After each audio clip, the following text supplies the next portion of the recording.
moo tax ma ne la suñu yàlla may ndam fii ak ñetti weer suma doomu ndey ça c'est un vieux souvenir ça il sort. xam nga bukki dafa yor ndawal am ñi ñëw mu làq ko. gars yi ne mu ne am na feekuy saraxee ndawal. gars yi daw dem fa mu jékki-jékki baa du dëgg topp ci di daw moom tamit. moom mi leen nax moom mi leen doon nax. respect da nga koy mériter confiance da nga koy mériter man ci justice laa nekk bëgg naa ñun jox respect justice mais ñun ñoo war a mel noo xamante ni dinañ mériter le respect du peuple sénégalais. ban tànk moo damm ban moo damm. dafa juum avocat du àtte jamais juge mooy àtte parce que avocat il faut nga romb soo ko dem ci juge ba yow da ngaa desee muus rek. pour yéen ñi tàmm di jouer 1xBet sama code promo di jaar 221M ngeen jouer ñu may leen bonus 15 millions de francs CFA. dee leen désactiver seeni VPN nag boo leen bëggee bonus bi ñëw. Non, c'est pas vrai, c'est pas du tout vrai. Non, c'est pas vrai kay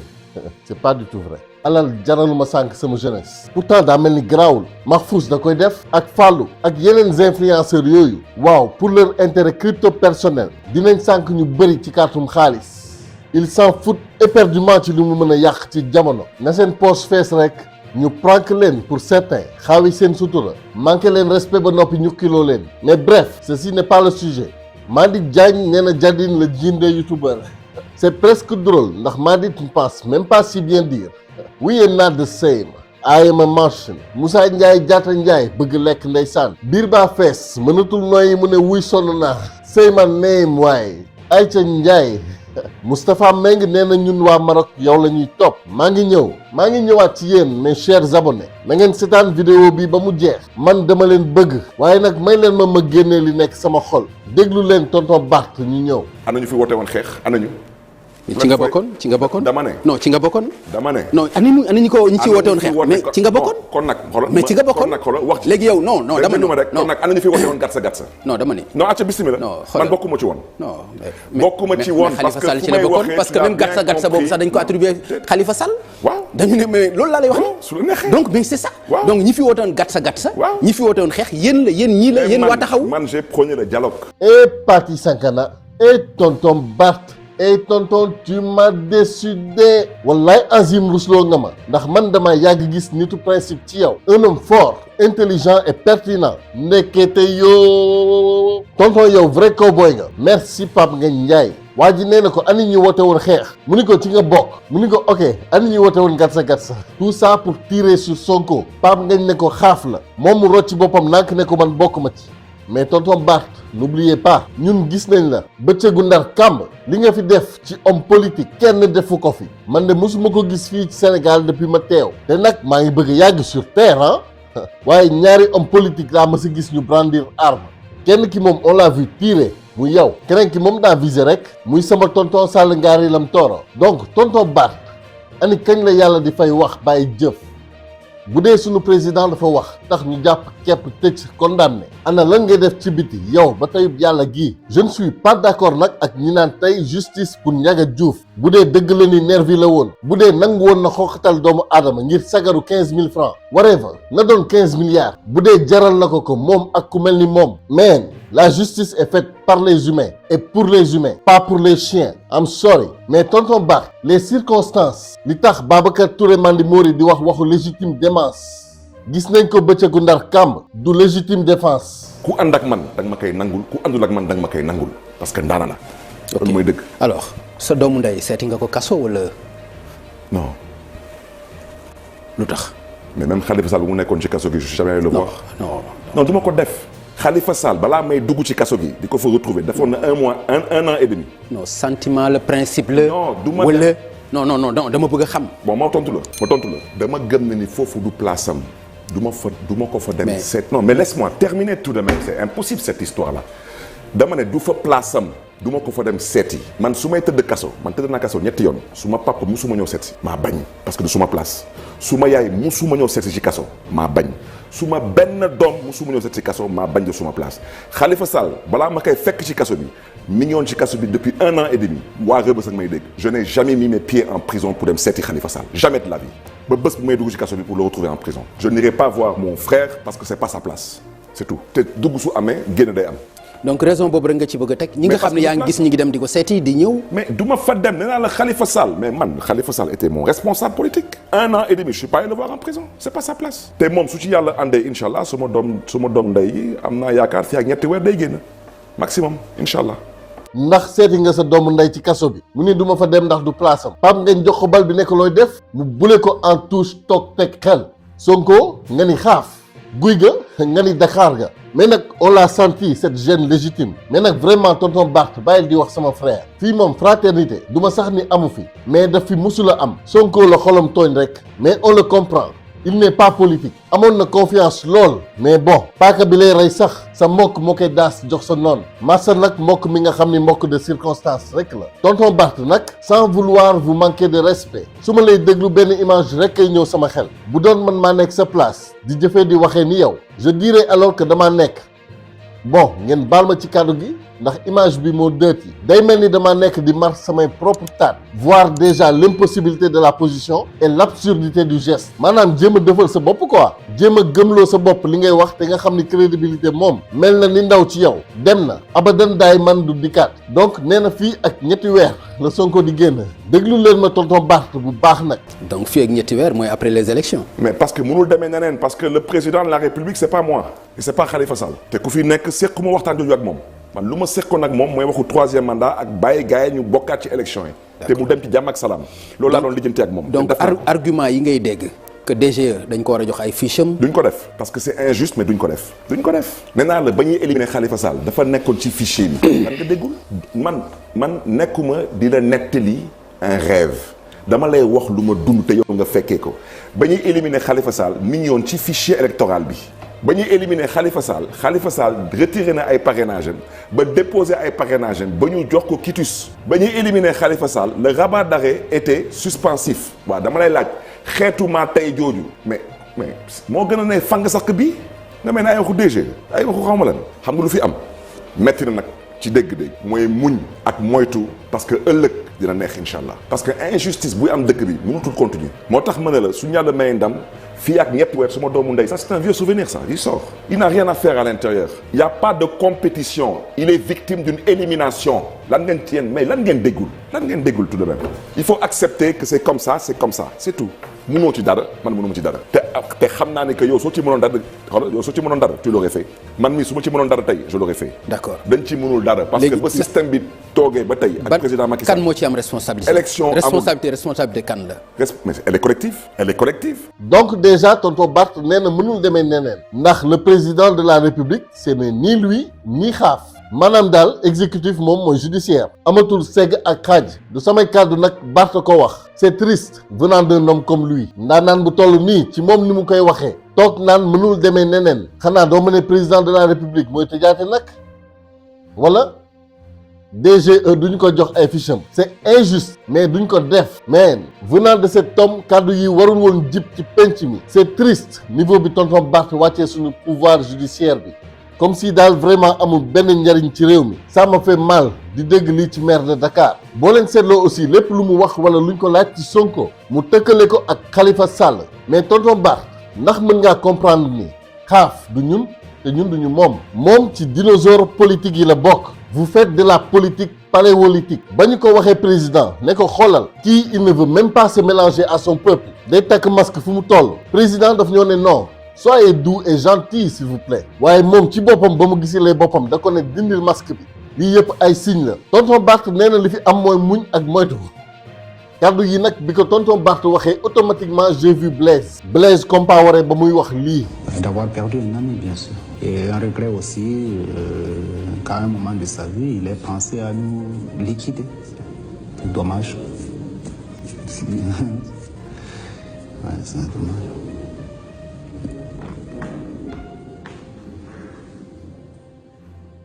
Alors, monsieur Compaoré, vous nous avez trahi une fois, trahi et tué notre président, espoir de tout un continent, réalé ñu ñun par la même occasion. Tey nous sommes de nouveau là, bien plus forts qu'avant. Même bu dee ñëwaat nañ ci président ne ko maytul kii, mu waxaat ñu la même chose. Sama doomu ndey la, su loxoom bokkee ci yi ma war a rendi du ma ci mën dara. Cette fois-ci mu koy neex mu koy naqari, on se défendra. La patrie ou la mort, cette fois-ci nous vaincrons. mais bon nee nga bi système bi toogee ba tey élection amu fi donc sélection la ñuy gis nii bref de toute façon fa la lépp di dellu ci système bi moo tax il faut que Afrique moomaat boppam du lu ñu war a nangu accepter que c'est comme ça mëqate ne muut non l'Afrique réclame sa souveraineté tonton Bart. xam nga Ousmane Sonko bu ma bañee ëppal sax dama naan prophète la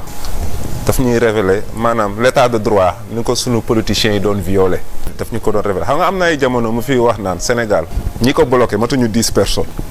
waaw matuñu 10 personnes. ñoo tenir en otage Sénégal quoi. tu vois accusé wul justice bi yëpp accusé wul woon juge yëpp dafa ne am na ci ñoo xamante ni justice bi ñooñu lu président bëgg loolu lañ koy defal. Ousmane Sonko ak Macky Sall daf mel ni nga ne le yin et le yang faaw jamono ju nekk ñu daje kii moo lay wan lépp li baax ci doomu aadama yi kee di la wan lépp li bon ci doomu aadama yi ñaata mbóot ak ay kaña la Sall ngaari lam tooro fësal ba ñu ne fàng ndax bu dul woon moom dinañ xàmmee ñi bokkoon ci ñun ba noppi di gas suñu kan il les a tous démasqués ki naan naa bokk rek mu jaral ko lu ne ak ki naan c'est injuste mais nangu ak muñ mëqate ne muut moo fi sës bu dul woon tonton Sall ñu continuer di ñu rax yenn saa yi ma ne waa ji Sall ci boppam dafa mel ni waa ji lay liggéeyal waaye faw mu am yenn taxawaay yi ki gën a mën a xeex système bi il faut que mu nekk ci biiram bien au cœur di fësal yenn yi xoolal Mame Wade ba mu demee ba nangu muy de gré ou de force tubaab bi dem ba sës xam ni askan bi moo tànn dëgg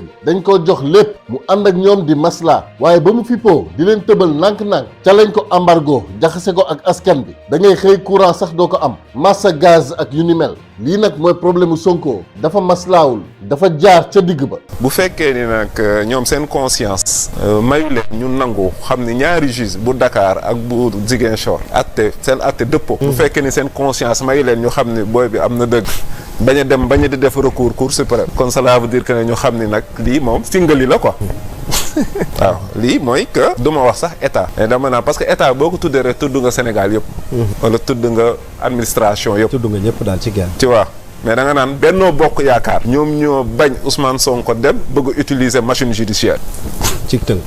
wax ji jeex Sonko singali Benno Bokk Yaakaar moo bañ Ousmane Sonko dem élection bëgg utiliser machine judiciaire fi mu toll ni nag ci juriste yi am ñu bañ pas sax juriste yi dañoo bañ dañoo def lii yoon du ni juriste yi ñoo bañ waaye dañoo def lii yoon ndax dëgg-dëgg système bi bu fi tegee sax yoon ngir doxal la ko neex ca na mu ko neexee yoon boobu moo ko mën a daaneelaat maanaam propre arme moo mën a retourner waat contre moom jëwrin mu ngi wax waxu conscience mais au fond góor yàlla la il sait bien que fii conscience amu fi intérêt crypto personnel mooy dogal di digal seeni bakkan li ma metti rek mooy ak lépp lu leen tubaab bi mën a dig fii la koy jëlee ci ñun joxaat leen ci as tuut ngir ñu sànk askanu lëmb te àddina bii loo fi am lu mu bari soit di nga ko mujjee bàyyi soit moom mu bàyyi la alors lan moo fi jar ñaaw yal na yàlla sol ragal yàlla bu mat sëkk képp kuy nitu yoon ñun ñëpp ñu xam ne bés a ngi ñëw ñu taxaw ci kanamu juge bu mag bi lu waaye def nag boppam léegi nag bon instance yi ñu toll nii parce que scénario bi bon ñaar mën na ci am juriste yi acteur judiciaire réeroo ak askan wi wala ñu ànd jibo parce que non pas ba foofu parce que la loi doit être dite au nom du peuple dëkk il faut que nga am fooy nokkee oxygène parce que sujet politique la sujet judiciaire la sujet leneen la quoi tu vois mais mënoo nekk ci dëkk boo xamante ni les lois sont interprétées à base de sa couleur de maillot quoi est-ce que yaa ngi dégg wax te li gën a doy waar mooy des fois man dama manque de respect ci yenn acteurs politiques yi manque de respect bi ñuy manque respecter peuple bi leen di déglu parce que léeg-léeg nga gis ci koo xamante ni day wax mu leer ko ni li muy wax di dëgg ki muy waxal mu leer ko ni kii li muy wax du dëgg dëkk bi yëpp xam ne kii li muy wax du dëgg mu continue di ko wax fit boobu fan la ko politiciens yi jële ngay fen mu leer ne yow li ngay wax da ngay fen ki lay déglu xam ne yow li ngay wax da ngay fen peuple bi xam nañ da nga mais nga continuer di fen ba gëm say fen nga comprendre loolu dafa doy waar loolu du lenn lu dul jàpp ni ñi ngay waxal yaa leen ëpp xel ak xalaat yow yaay nit ñoom ñooy xar yi yenn saay tamit nit fen fenaat beneen fen ngir dëggal fen bu njëkk bi à partir de là day dugg ci benn cercle de feu il faut à chaque fois di fen yu bees ngir fen yu njëkk yi war a niroog dëgg fi ñu toll ni nag dañuy dem ba dellu ginnaaw dootul mën a nekk ci ku ragalul yàlla en tout cas donc il faut ngay fen ki ngay waxal xam ni yaa ngi paccal lu forox yow nga xam ni kii de xam na ni maa ngi paccal lu forox waaye garaawul naa continuer di wàccee ay neefere rek di ko diwoo xanaa su ma ci taxee ripp dina ko xeeñ lii képp la mais c'est ridicule à la fin li ma ci metti nag mooy ay magum jëmm ñooy def yu ñaaw yooyu ci jamono ji. Mass de yeggali na ko man de bëgg ma ko wax sànq waaye moom yeggali na ko. xam nga bukki dafa yor ndawal am ñuy ñëw mu làq ko. gars yi nag mu ne am na feekuy saraxee ndawal. gars yi daw dem fa mu jékki-jékki baa du dëgg topp ci di daw moom tamit. moom mi leen nax doon nax. jëwriñ baal ma waaye. parce que des fois fii sa bopp day metti quoi en quelque sorte booy taxaw di déglu acteurs politiques yi quoi. te xamuñ ni justice loi boo koy juge ku toog di àtte ki ñuy àtte dafa soxla xam daan bi ñu koy teg dëgg la. kii àtte dafa soxla xam ni daan bi muy teg ki muy àtte dëgg la parce que liberté am moo nekk ci sa loxo. tu vois parce que jël décision ci dund nit loolu du lu oyof. peuple bi tamit peuple bi ñuy rendre loi au nom justice au nom du peuple boobu la dañoo war a d'accord ni kii liñ ko daan dëgg la. mais bu demeewul noonu nag su boobaa. mais loolu moom mooy indi désordre ak nu mu tuddati maanaam nga violer l'état de droit de la personne. tu vois. de la personne léegi nag su boobaa yow boo violer nit ki droit mais kooku am na droit résister am na droit révolter am na droit ne lii du ma ci soumettre. mooy àq ak yelleef. ak yelleefu jàmm. c'est important. tonton Barth de moom nee na nangu mëkk rek te ne muut nag nee na c'est comme ça il faut l'accepter même bu dee injustice. mais li rëcc acteur politique yi mooy te sax nag rëccu leen xam nañ ko bu baax askan bi dafa yeewu askan bi ñu foogoon ni ay mala lañu ñoo leen gën a yeewu fuuf day fay nag ba ci justice bu ñu demee ba ay xale yu ndaw war a mën a faire face à des avocats comme maître El Hadj Diouf wax dëgg yu dul dañ en justice lii lu ñu war a sant yàlla la ñun askan bi. comme ni ñu yàgg a wax justice dañ ko rendre au nom du peuple sénégalais yi am nañ seen droit de regard sénégalais yi am nañ ci seen xalaat bi ñuy wax. am nañ seen opinion yu ñu formuler am na loo xam dafa yomb ñëw di def diversion lu ne nga wax ci loolu taxuñoo jug je comprends la moo tax amul nekkul à l'aise pour wax ci droit parce qu'en réalité li am du droit lan moo am dafa am ku jug ne dañ ko violer comme ñu ngi ci procédure pénale dafa am ay phase dafa am enquête am poursuite am instruction loolu mooy wax loolu la ñuy wax phase préparatoire am loo xam ne mooy phase décisoire mooy fa ñuy àttewee bu ñu àttewee ba jël décision am lu ñuy wax phase exécutoire ci biir phase yooyu yëpp lépp luy droit wu Ousmane Sonko dañ koo salfaaji lépp loo xamante ne mooy yoon dañ koo teg fële doxal bëgg-bëggu benn nit boo xamante ne ni mu def ci Karim Wade def ko ci Khalifa Sall ci logique boobu la nekk pour éliminer un adversaire politique. waaw xanaa na moo leen maître Ngagne Demba Touré bindal leen ma ci commentaire yi merci Ngagne Demba kii comprendre na le sens de la justice contrairement à notre éminent comédien éminent avocat à la cour maître El Hadj Diouf a ñoo ko bàyyi buuru duus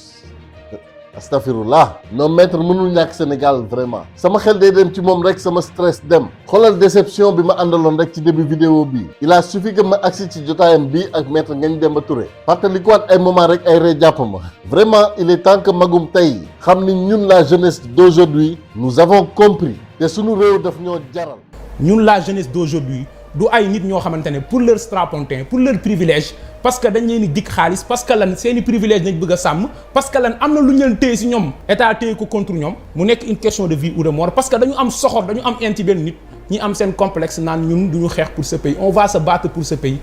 te duñu ko ragal parce qu'on le fait pour les générations futures parce que li bàcc li doon wax mener une vie de lutte seen jeunesse bi fi may daanelee mooy institution judiciaire yi muy wax nañ leen respecter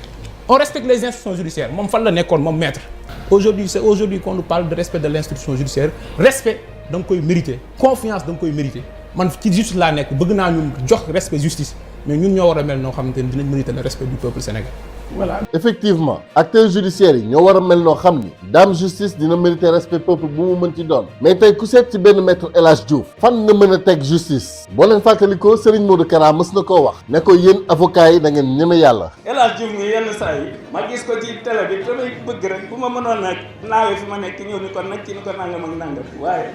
comme doo mën a jógee fa nga toog da ngay obligé seetaan comme na nga bàyyi avocats yi dañoo ñemee yàq avocats yi d'accord maître ngi nii wallahi da ngeen ñi ma yàlla de tey suñu sëriñ bu baax bi sëñ Modou Kara xam nga moom borom xam-xam la daf ñuy cax nee na avocats yi attention mais dama ragal ni tey dinaa rectifier sama sëriñ ni ma koy rectifier mooy dafa juum avocat du atte jamais juge mooy atte yéen ko bokk su ma waxee avocat atte leen lu ngeen xam yaay porte d'entrée avocat bi mooy porte d'entrée nga soog a egg ci juge bi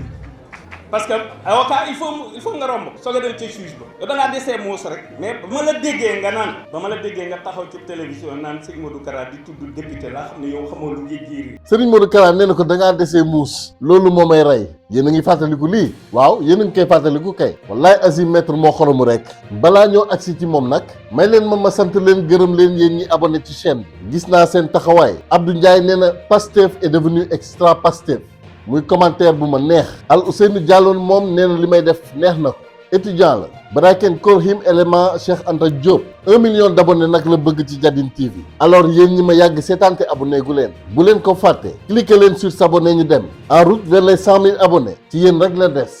Assane Diop nee na Jadine fépp Jadine partout ayca que tout le monde voit Dia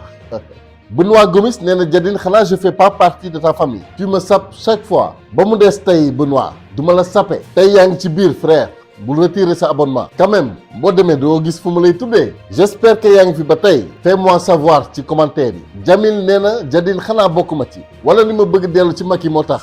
waaye yow foo jógee bay dellu ci Macky laa bëgg xam mais tamit ici ou là-bas frère Sénégal ñoo ko bokk vous êtes tous ici chez vous kii nekk pouvoir wala kii nekk opposition na jàmm rek di sax ci yar ak teggin réew mi kenn mënu koo aakimoo ñoo ko bokk ñun ñëpp ay mbokk lañu bu ñu nangu système tubaab bi di ñu diviser pour mieux régner su lay Diop di Diop Pastef nee na 1 mois tudduma ko waaye nag boo désabonné ndax di nga dégg bés bu ma lay tudd frère that is the question abonné leen rek te xam ni ku lim juum waaye sama kéemtalaay kàttan dinaa ko def ngir jaajëfal leen ci seen taxawaay Djibril Dia nee na 100 000 abonnés pour notre Jadine nationale loolu moom soo leen bëggoon mu mat suba mu mat sëkk ci yéen képp la des surtout ñi ma yàgg seetaan di fàttee abonné yéenay tax ñeneen ñu bees découvrir chaîne bi maa ngi leen koy fàttali abonné leen te bindal ma ci commentaire yi Jadine ci laa bokk abonné naa tey El Hadj Diagne nee na su ma ko tuddul mu boole maag jinne Serigne Dani beneen comédien ngi noonu bref man maay jinne bu mag bi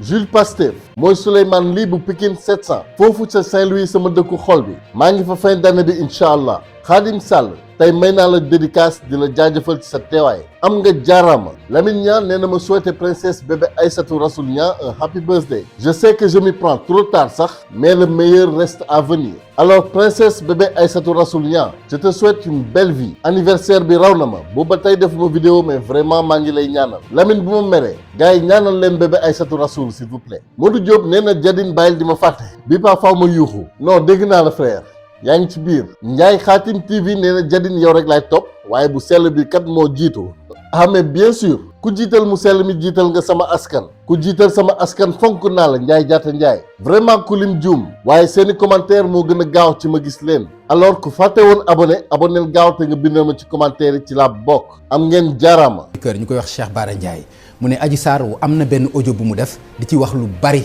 ci ay góor ak ñeneen ak ñeneen. kooku nga xam ne tekkiwul dara. d'accord nga xam ne. xaw ma affaire jabar. sëriñu jabaraan yooyu da doon man li mu wax laay wax waxuma li muy liggéey Bara Ndiaye boobu man li mu wax laa wax genre Bara Ndiaye li muy liggéey loolu liggéey genre Bara Ndiaye waaw ak ñu mel ni moom. ok genre imam yooyu. non yow yaa ma ni dafa jongoma yaa am noo apprécier ndaw si. waaw moo tax ma wax la audio bi ma dégg. ni moom wax na ko te tôt ou tard audio boobu dina ko génne. wala lu di génne ko yow ko xam waa jooju nga xam ne moom gémmi ngi fen ba nëpp. Cheikh Bara mooy le fenkateur numéro 1. Cheikh Bara mooy taxaw di fen ngay réew xool muy fen ma ne waa ji mën naa fen de ay waay kii est-ce que am na benn tur bu gën a fort fen maître pour ñu jox ko Sëriñ Bara. d'accord est-ce que mérité na sax ñu wax Sëriñ wala Cheikh Bara. d'accord parce que Cheikh Bara. non kooku ndeysaan Bara. d'accord Bara mu Xaadim. maître man mii murid ku tudd Bara dañ la jox cër bu rëy. mais Cheikh Bara yow ruus la murid mais pourquoi lan moo indi loolu ci sa diggante ak moom lan moo tax nga koy wax li muy wax nii. Cheikh Bara. waaw lan dafa am lu mu la def wala lan. non dama koo gis. waaw muy fen rek lépp loo def la arrangé wul moom dem na fenal Sonko sax gis nga élément bi ma jàpp ko fen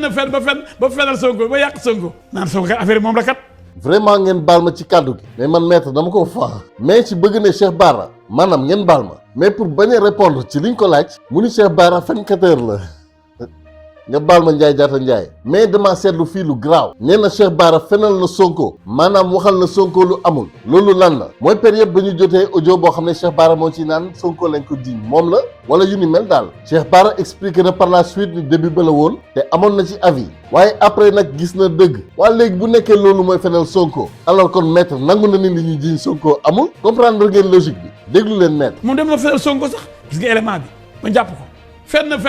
ba fenal Sonko ba yàq Sonko naan Sonko kat affaire moom la kat. gis nga élément boobu gars yi génne ko xamante lu muy wax. D'accord. voilà Cheikh Bara fen na ba fen Sonko la déet te moom lay défendre. d'accord alors ñu yàlla ko weer. mais non xam nga man da nga maa wax rek bëgg ma apprécier loo. non dama ne gis sëñ Bara muy fen di fen Cheikh Bara moomu ma wax la ci ba li ma fenal Sonko ba génne ni Sonko bi li ñu ko waxal moom la gis nga élément boobu. comprendre ngeen waaw comprendre ngeen kay fii nag le maître setalee Sonko balaa sax justice di ko setal te moom sax dégg naa dernièrement am na vidéo bu circulé bu muy wax que ni sama tonton Sall Ngaari Lam Tooro moo yàq Sénégal tey la karma mais nag balaa ñoo continuer maître utal naa la benn voix ci diaspora bi soxnaay grand vieux nee na yaay président am di député am tàccu leen waaye maître am na benn voix waay ndokkale waay maître may ma sax mu profité ci présenté leen Uba Dibiteri mos ko mu neex nag moo tax ma leen koy digal ah saf na neex na ñu woo ma ne ma Jadine dañ laa bëgg mosal man ni leen doomu naar nga woo ko dik ko ndawal mooy rey nga ko man damaa judd rek ñu jox ma yax ne ma seeñul en tout cas saf na neex na ñoo ngi foofu ca Liberté 6 rond-point Pentola dinaa ci gën a ñëwaat en détail nag mais parole de Jadine essayé leen ko wooteel gaaw yow mi bëgg lu saf te neex ci 77 629 00 00 wala 77 633 57 57 Dibiteri Uba saf na neex na wax dëgg yàlla waa ani ngeen yéen waa Paris la France am ngeen 2 minutes ci seen temps am ngeen waaw kay alors déglu leen la nuit Vitef laa leen di présenté première édition bi la nag Véronique Gomis maa ngi lay nuyu yaay booy naka njaboot gi mais xoolal dama leen di bàyyi ak Mirma moom mu wax leen. Salam tout le monde, c'est Mirma. Waa tey nag dama ñëw pour ngeen dem soutenir notre Sisters d'amour et Vitef service. Première édition, la nuit Vitef, ce 31 décembre, Inch'Allah, au Conflans Sainte-Honorine, 78 700. Donc, dem leen ngeen soutenir notre sister, notre condo bleu. Donc, dem leen ngeen kafoore, ambiance totale. Voilà, 31 décembre, bu leen ko raté. Voilà def leen ni Tata Thérèse contacté leen ma ci WhatsApp au 77 445 32 03 bu dee am ngeen loo leen bëgg ma jàllale ci sama prochaine vidéo. Bonsoir la team Vitef Cuisine, j'espère que vous allez bien. Man la Tata Thérèse borom Vitef Cuisine borom cumaaru or bi di leen jox dig daje le 31 décembre à Conflans Sainte-Honorine di leen wax nag bu ko kenn raté bés boobu guddi bu neex lay doon mu nekk sama première édition di leen di woo ci bésu ndaje boobu ñëw leen ñu bokk ko ñu fêter 31 décembre ensemble di ngeen bég seen xol dina féex nañ lekk ba suur nañ naan ba màndi parce que Vitef moo woote ku ne Vitef rek naan ay spécialité ñëw leen nag ci bés boobu bu leen ko kenn nettali maa ngi woo képp ki nga xamante ni ba nga soutenir Vitef Cuisine ñëwal ci le 31 décembre bu boobaa rek sa xol dina sedd ñu di leen jox nag dig daje ce jour-là le 31 décembre à Conflans Sainte-Honorine. maa ngi leen di présenter aussi waa EcoPro ñi ñoom samay partenaire lañ dinañ ci dikkaat plus en détail dans les prochaines vidéos waaye lépp loo leen soxla ci décoration et lumière yii buntu yu rafet te baax lépp luy taaral seen kër ci EcoPro la fekk baax te sénégalais moo bëgg lu baax gaaw leen gaaw contacter EcoPro ci plus 221 33 843 58 52 wala ci 77 274 37 37 wala encore 77 271 67 67 seen adresse email di ecopro.sn @gmail.com. bëgguma sa wax bëgguma tontu koo nga xam ni ñuy wax Bara Ndiaye taxaw ci benn télévision ni man damaa daanu ci douche laa man dama daanu sama nawle douche laa daanu amul important loolu moom yàgg na ma yàgg na ma saaga sama yoon ci loolu parce que man du moom du man mais nee na li may métti mooy nee na dama daanu ci douche en tant que douche dama daanu sama nawle laa daanu damm. maître nee na Cheikh Bara do ko ni moom douche la dafa daanu ci nawleem douche bilaay lii ree naa ko lii moo tax ma naan leen maître mënul manqué ci réew mi nee na man en tant que douche dama daanu ci sama nawle douche vraiment nag Cheikh Bara lakkaloon na maître jamono ji lu ko neex dama wax man du ma moroomam waxuma ak moom séquma ak moom ndono séquma ak moom jigéen séquñu dara waaye mu ngay singali waaye loolu ñu bàyyi ba ci kanam yéene néeg la borom a ci fanaan Alaaji Diouf mii ñu yéene lu ne dara jotu ko sant borom nag sant bay dukkat pour parler ko Cheikh Béthio Thioune sant suñu borom bay dukkat bay fecc bay yëngatu bay tëb kon seen leader mu ngi nii seen président mu ngi nii seen doom mu ngi nii seen am di jàmm mu ngi nii seen xarit mu ngi nii gën a dëgër këcc macha allah dara mënu ko yëngal dara mënu ko xooxatal dara mënu ko yàq. xam ngeen Louis de Funès maître mooy réincarnation wu Louis de Funès yaa di kon Diouf bien vrai que nag période bi moom Cheikh Bara moo ko doon tooñ maître dafa jàppoon ñàmburam def teg Cheikh Bara jàpp ko di ko tooñ naan dafa daanu ci douche pour mu génn wax nee na ko ca nawle yàlla daanu douche bu lëndëm te salte moom bu ñëwee rek taal lamp yi nga gis mbóot ja daw fu nekk ñu jaar fa ñii jaar gauche ñii jaar droite vraiment Cheikh Bara moo soxor ci maître. nee na dama daanu ba dam maa ngi nii de fan laa dama ci ban tànk ci ban loxo ban tànk moo dam ban tànk moo dam ban moo dam xam nga maa ngi en grande forme. maître comme dessin animé ndeysaan. maître yàlla nga gudd fan yàgg nekk en forme di ñu reetaanloo. billaay yaa ngi wàccee stress bu bari ci réew mi. ñoo ngi la ciy sant di la gërëm billaay. maanaam moom bu lay bëggee wax lu dul dëgg danaan la mën dëgg dong laay wax fekk booba la tàmbalee sarse fetal nga pour tiir maanaam moom noonu la ko yàlla bind. léegi wax naa la sànq ci Madiambal ak Cheikh Yérim. non ñooñu moom xam nga man gisuma leen ñu def benn sorte bi ñu defee ay sorte li ma leen waroon a wax man wax naa leen ko